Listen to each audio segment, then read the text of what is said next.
O Senhor esteja convosco. Ele está no meio de nós. Proclamação do Evangelho de Jesus Cristo, narrado por São Lucas. Glória a vós, Senhor.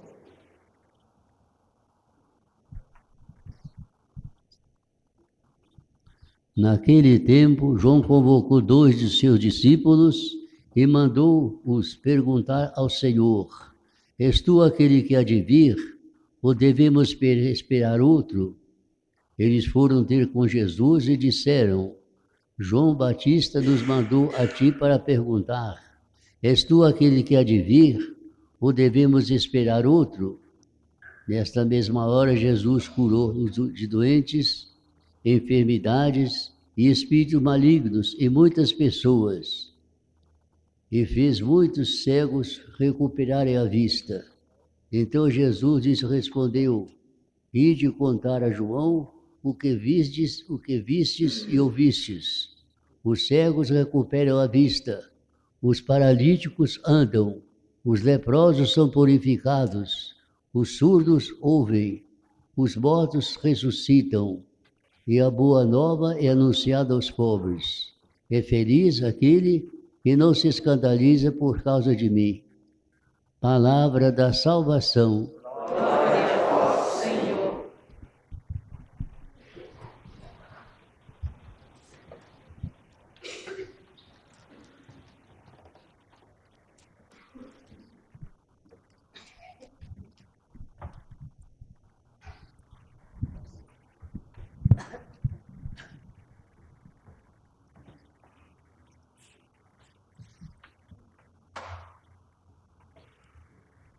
Um dos personagens importantes durante o Advento é a pessoa de São João Batista. Dele vamos falar alguma coisa hoje.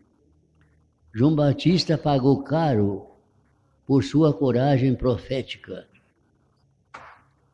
Ele foi aquele que nasceu, viveu e pregou a verdade, morreu pela verdade. Foi enviado para a prisão, que seria o final de sua vida apostólica. Sabemos a sua triste história. Na solidão, lá na prisão, sem ter o que fazer, ele meditava, pois seus sonhos e suas expectativas não se concretizaram a respeito do Messias. Ele, João, esperava alguém de pá na mão, limpando sua ira. Esperava que chegasse o Salvador e resolvesse as coisas a ferro e a fogo. Mas veio um Cristo manso e humilde, diferente de todos os profetas antigos. Tive uma surpresa muito grande. Pensava uma coisa, estava percebendo outras. E João passa, como todos os santos, por uma crise interior de fé, que os místicos chamam de noite escura, mas que é uma total purificação. Aproveita daquilo para se purificar. És tu aquele que deves vir, ou devemos esperar por outro? Foi a pergunta que ele fez. E Jesus não respondeu diretamente com sim ou com não, porém apela para a fé, para as profecias, para aquilo que Isaías já tinha profetizado. O Messias abriria os olhos aos cegos e o Evangelho seria pregado aos pobres. Jesus mesmo recorreu a esta profecia no seu sermão em Nazaré, sabemos, para provar a sua missão. Missão do Messias é anunciar a boa nova aos pobres. E essa missão é a herança que Cristo deixou à sua igreja. A igreja sempre teve um grande amor pelos pobres. São Paulo, cuja vida a gente sabe que é simplesmente exemplar, para todas as igrejas que ele escrevia cartas, e cartas importantes, no final das cartas sempre dizia: o que eu recomendo a vocês, que não se esqueçam dos pobres. Os pobres sempre foi uma grande característica da igreja. E isso é herança do próprio Jesus, que nasceu pobre, viveu pobre e morreu na maior pobreza. Desde Jesus Cristo, o sinal da verdadeira igreja será evangelizar o pobre, ser igreja dos pobres, opção preferencial pelos pobres. A igreja recebeu esta missão e se esforça para continuá-la.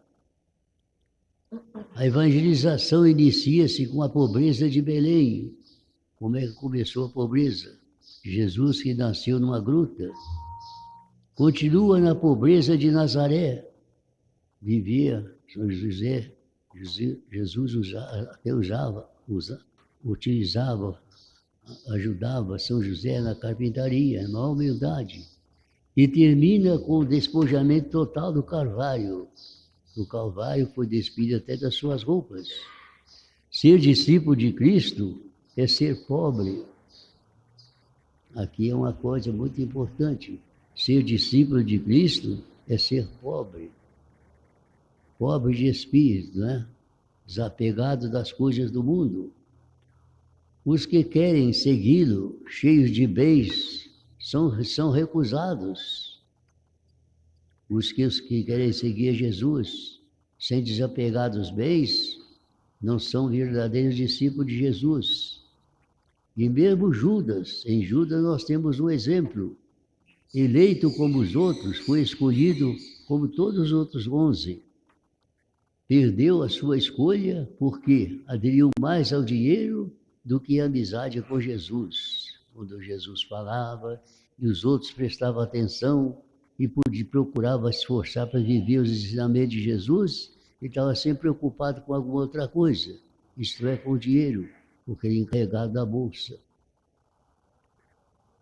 Quando a igreja se tornou infiel, isso já aconteceu no passado, a este princípio da pobreza, e seguiu os métodos do mundo, que não é próprio da igreja, Deus a libertou por meio de um jovem pobre que reconstruiu a igreja. Que jovem foi este? São Francisco de Assis. Entregou até a sua própria roupa aos seus pais, para poder mais livremente ficar unicamente servindo a Deus na pobreza.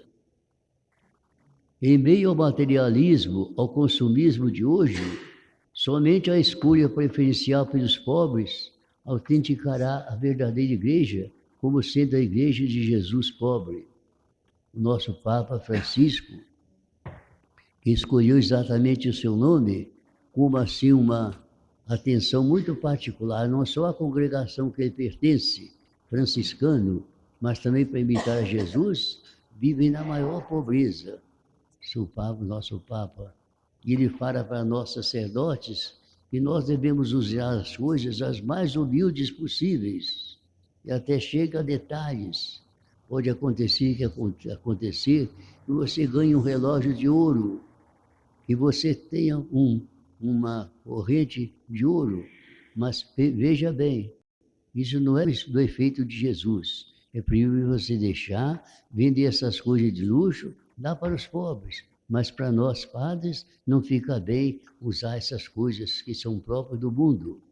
Um grande exemplo do Papa. Nós podemos ver que ele vive na extrema pobreza. O Papa, nosso Papa atual. Quer dizer, ele não somente conhece esse pensamento de Jesus, o amor aos pobres, mas ele vive nessa pobreza franciscana. A libertação é a conquista de liberdade em vários aspectos, mas sem dúvida o aspecto mais importante é a pobreza.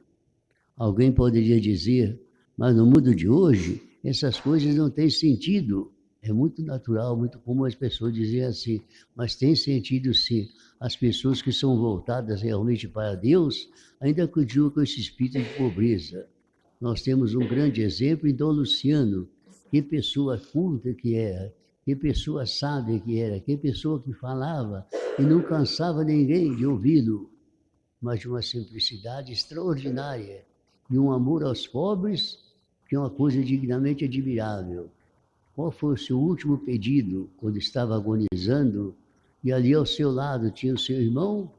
Ele disse, meu irmão, eu só peço a você uma última coisa com o meu último desejo. Não descuide dos meus pobres, cuide dos meus pobres. grande exemplo deixou para nós esse homem tão importante, tão sábio, mas que viveu inteiramente na pobreza, conforme o desejo da Igreja Católica Apostólica Romana. Amém.